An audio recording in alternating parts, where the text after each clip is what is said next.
Good morning, good afternoon. Dr. Duck Vong here, world famous surgeon. I'm going to talk about should your teenager get vaccinated. Yesterday, the FDA approved Pfizer's vaccine, COVID vaccine for ages 12 to 15. The CDC will meet today. And I'm here to answer your question. If you have a teenager, 12 to 18 years old, should they get vaccinated? What are the pros? What are the cons? Plus, I'm going to do you my 30 push-ups. So while you're waiting, tell me where you are watching from. Good morning, Lene. And also tell me, do you have a teenager? Do you plan on getting them vaccinated? Do you think schools will require it? Some colleges and universities are going to require it for the fall. Where do you stand on this? What are the pros and cons? Let's get some comments in here. And also smash that like button and share button for me real quick. Just get some more people in here. We usually have 300 or 400 people. So hit the share button, get some people in here. Megan, I've been waiting for teens. That's awesome. We're going to talk about that. Make some sense for you. And because it's teenagers, I'll try not to curse too much. No promises. Rebecca's watching from California. Lisa, Atlanta, Georgia. New Jersey's in the house. Joe, there you go. California's in the house. All right. Jacqueline, good morning. Wisconsin's in the house. What's going on, Trisha? Sue says no, no, no. Okay. Good to see you, Tatiana. Where are you guys watching from? Where are my international people? Virginia, watching Lexington. Steph is up there in Dallas. Hello. Donna, up in California. Daughter 16. There you go. Roberta, Delaware. Mindy, Fort Worth. Yes. Now, here we go. Here's Steven. What's up, bud? Hope you're doing good.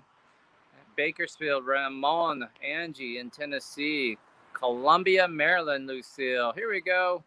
Hello, Tilly from Australia. Pat from California. Awesome. Hit the share button. We get some more people in here. Florida's in the house. Tatiana. Julius from the Netherlands. Awesome. All right. Shanna from, I see you, Shanna. Awesome. I got the shot. That's not news. Post more about that. I'm fully vaccinated, week and a half. So we're doing good. Hit the share button for me. I'm gonna talk about should teenagers be vaccinated. If you're watching this on the replay, you can fast forward to about the 3 or 4 minute mark. That's when I'll get going. What's up, Jessica Stock? Long time. Kids are cute. Good to see you. Nana from Perth is watching. Woohoo! Hold on, that was too fast. I had see Perth, and then Thailand was in the house somewhere. I missed it. Illinois is in the house. All right, all right, all right. What's up? There it is. Annie Watt from Thailand's watching. That is awesome. What is up? All right. So, thank you guys for hitting the share button. And I'm also going to do push-ups for you guys. Why? Because I'm trying to teach you good habits. I hate doing push-ups, but I love to garden. I love to garden. So before I get to garden, I have to do some push-ups. I started with one push-up. This is what I teach my people in my challenge group every month. And so I'm up to 30 push-ups. So we're going to do some 30 push-ups real quick. Count me down. Count me down. You guys ready? Let's do some push-ups. Here we go. All right. Okay, dokie. You ready? 1, 2, 3, 4, 5.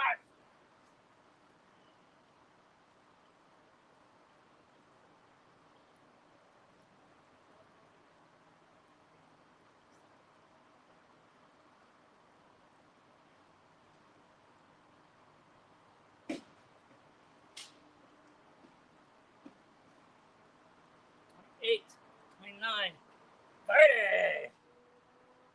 Woo! Getting strong here. How am I doing? That was my 30. Hardly out of breath. I'm kind of getting used to it. What'd you guys think? Woo! Yes. JJ says, you go, Doc. How'd I do on my 30 push-ups? Pretty good. So every day I do 30 push-ups, and then on Sundays I add 2. So I'll be doing 30. I'll be doing 32 next week. That's going to be tough. It's going to be tough. Little winded, but not bad. All right. Hit the share button for me. Thank you, Lene. All right. Good job. Thank you, Stephanie. Thank you, Tatiana. Thank you, Andrew. Awesome. Leanne, thank you. Cool. No, I got 30. I got 30. All right. So this will be a real quick one. Hit the share button for me real quick. And as always, I'll edit this down and put it up on my YouTube channel. And you can check that out there too if you want to share. And because we're talking about kids, I'm going to be nice today. I'm not going to cuss. No cursing. And yes, this is my backyard. This is my pool, my backyard. Hot tub right there. Party at my place. Thank you for sharing, Andrew. I appreciate that. Thank you. Okay. Hi, everybody. Dr. Duck Vong here, world famous bariatric surgeon. Today, I am going to talk about, should your teenager get the COVID vaccination? A lot of people believe, well, this is really an old person's disease. The bad outcomes come with the older people. The young kids, they do fine. Why should they get vaccinated? Well, there are lots of times in life. It's a weird thing because, there are lots of states, many states, many counties that require your kids to have like MMR, chickenpox vaccine. And people are like, okay, fine. Yeah, they need it for school. No big deal, right? Polio vaccine. You have a very few people who try to object to it. But for the most part, if you want your kids in school, you get them vaccinated against these other vaccines, right? So the hesitancy when it comes to the coronavirus one, the SARS, I'll be more specific, right? The SARS-CoV-2 vaccination is a little puzzling to me. Like, why does that matter, right? So I want to address some of the objections. First of all, let me tell you that the date matters, right? Today's May 12th. Yesterday, May 11th, the FDA approved the Pfizer vaccine down to 12 years to 15 years old, right? So basically, anyone as young as 12 years old can now get a Pfizer shot. Well, today, the CDC panel will review all the data, and then the director of the CDC's is expected to approve it. And technically, after today, once the CDC approves it, then you're able to vaccinate anyone as young as 12 with a Pfizer vaccine. You can go to a pediatrician's office, you can go to a pharmacy, and there's already some places that have already started yesterday vaccinating teenagers.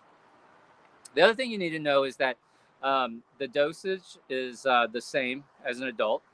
So it's the 2 schedule shots, 21 days apart, and same dosage as an adult, right? That seems to be what's effective. Now, some objections. People go, well, but Dr. Vong, like, why should my teenager get vaccinated? We know it's an old person's disease. If they catch it, they get over it really easily, et cetera, right? You've heard these objections. Comment if you know someone who thinks this way, who says, the young kids, they it's like nothing but a bad cold for them. They'll get over it. Well, let me tell you a couple facts. First fact is this.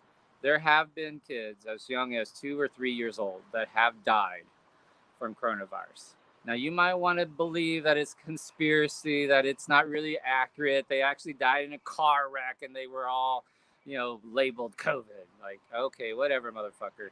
First of all, that's against the law.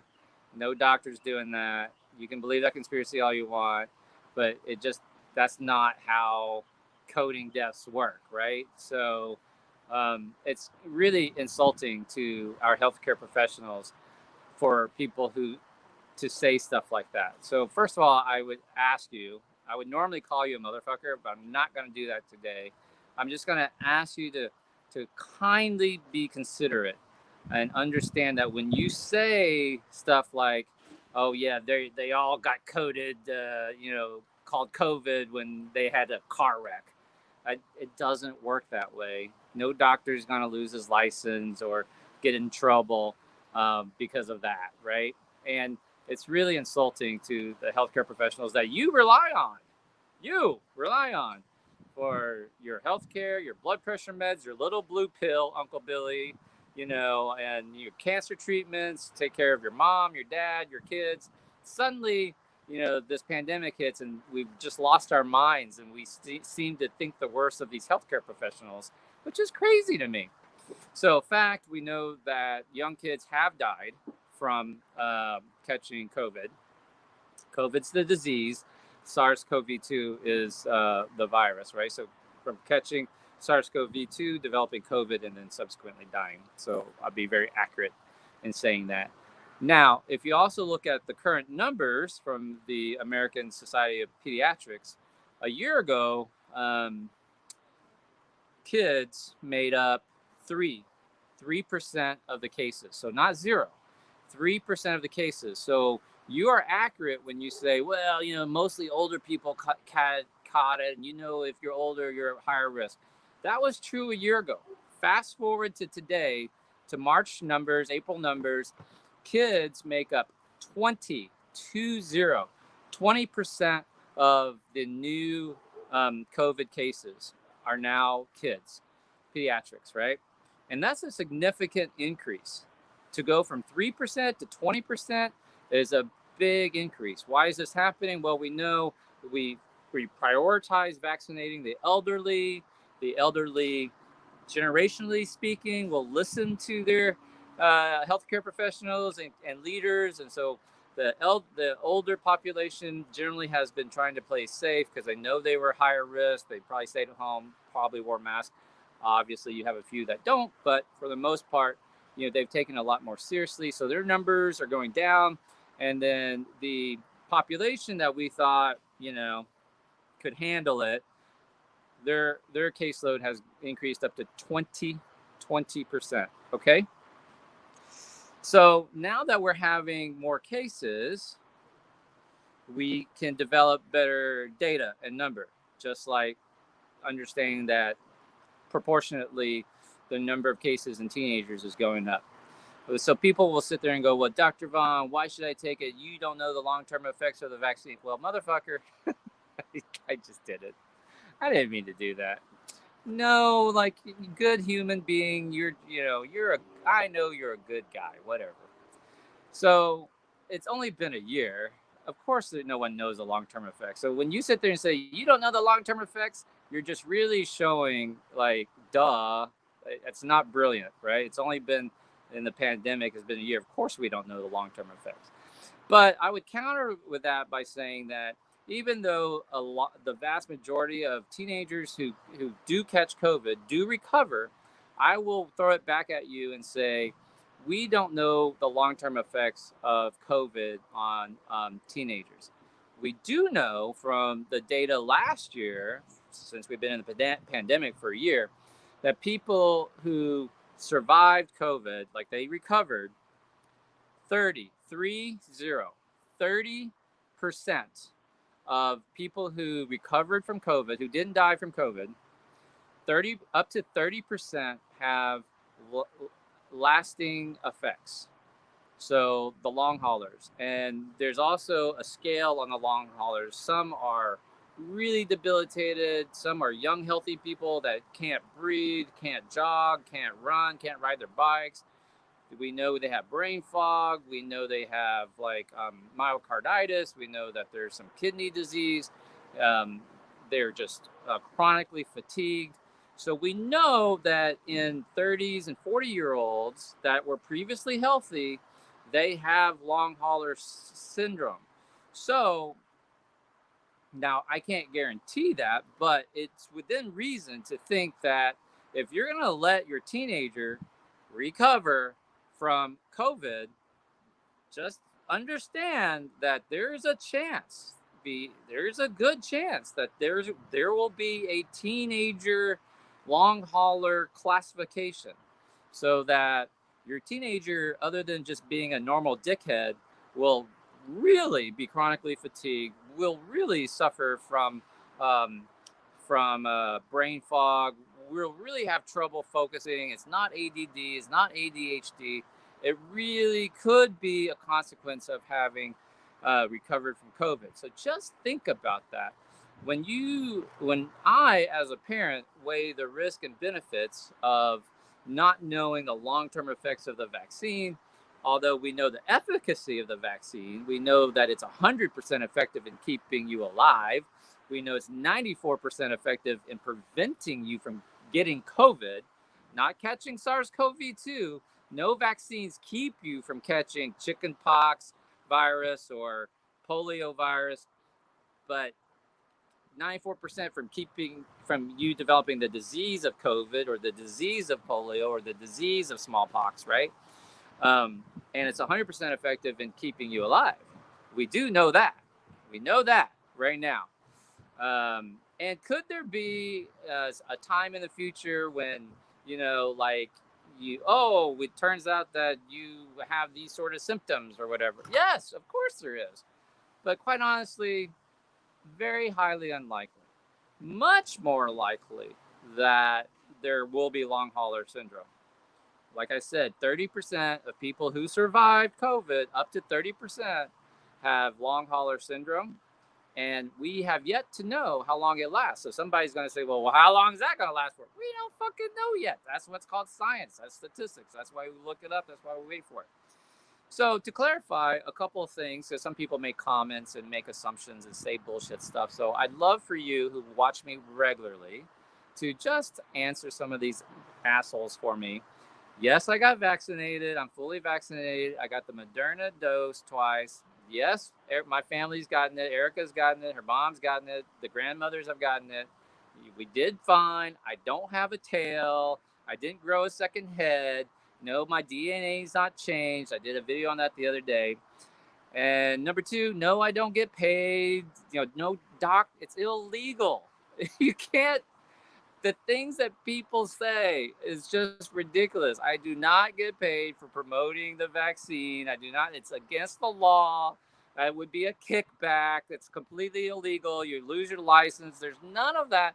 So the fact that these idiots ask that question or doubt that or suspect that or whatever, it's just ludicrous. Just completely off base, just completely ludicrous. Okay. Now, when it comes to my own daughters, I'm just like you. I got 2 babies and 2 baby mamas, okay? So my first relationship, her mom, she and I were together 18 years. We have a lovely 14-year-old daughter, and so she now qualifies, assuming the CDC passes this today. I'll just get with her mom. And her mom's fully vaccinated. Her mom's new husband's fully vaccinated. He's higher risk. Her mother is fully vaccinated, so the whole clan's vaccinated. The only one that's really exposed is my 14-year-old daughter. So I'll just talk to her mom and be like, "What do you think?" And I'm pretty sure her mom will say yes, get her vaccinated. She'll get vaccinated, and I'll be like, "I agree." But my 4-year-old, not really, probably not necessary. And I've done videos on this in the past. You can go back and look at my videos when I talk about school-age children. The 10 years old and younger, really, they're not really vectors. Which takes me to the last reason about teenagers getting vaccinated. Okay, so the last argument, I'll try it again. Oh, but they don't get sick, they recover, blah, blah, blah. Okay, that's not true. But all right, let me explain it a different way to see if this will make more sense to you. From the South Korean data, we know that kids like 12 to 21 years old, they are the super spreaders. They are the primarily the ones that are spreading COVID because their immune system is strong. They have the virus inside them for longer periods of time, up to 2 weeks before they start showing symptoms. So they've spread it to classmates. There are multi-generations that live together, so grandmothers, grandfathers. So you can choose not to have your teenager vaccinated. Just understand that they are the super spreaders. They are more likely to have it in their nose, kiss grandma and grandpa, or a younger sibling who is immune compromised, a mom who's going through breast cancer therapy, a grandmom who's going through a lymphoma therapy. and or going to school or campuses or parties. I went to college. I know how it is. Just understand that they are the primary vectors. Okay, they are the super spreaders. Now, I've given you very good reasons. You don't want to do it, that's on you. You want to like possibly have your teenager bring home coronavirus and infect you or your mother, that's on you. That's fine. I'm just telling you what we know today in terms of the science and the numbers and what have y'all. All right. If you have found this video helpful, please hit the share button. I would appreciate it. I go live every single day for the month of May because I made a promise to my following I would do that. Usually at 9 a.m., except for Wednesdays, I'll go live around 12:15, 12:20. Okay? And as always, I will edit this down and put it, the shorter version, minus the push ups, on my YouTube channel. I hope you'll subscribe, and we'll just keep going as these conditions change. Listen, I'm just like you. I want to get over this. I don't want to have to wear a mask, but I know that I'm going to have to for the remainder of the year, 2021, until we get enough people vaccinated that we can have relative confidence. It's never 100%, but relative risk reduction so that you can go without a mask indoors. We're just not there yet, because exactly what we're trying to overcome right now, which is vaccination hesitancy, conspiracy theories, and all of this other bullshit stuff that people are trying to say and in these comments. And if you don't agree with me, don't fucking follow me. I mean, I'm sorry. I'm just telling you. That's just the truth. As always, love you. Be awesome. Be great. Be kind to each other. I'll see you tomorrow at 9 a.m. Bye, guys.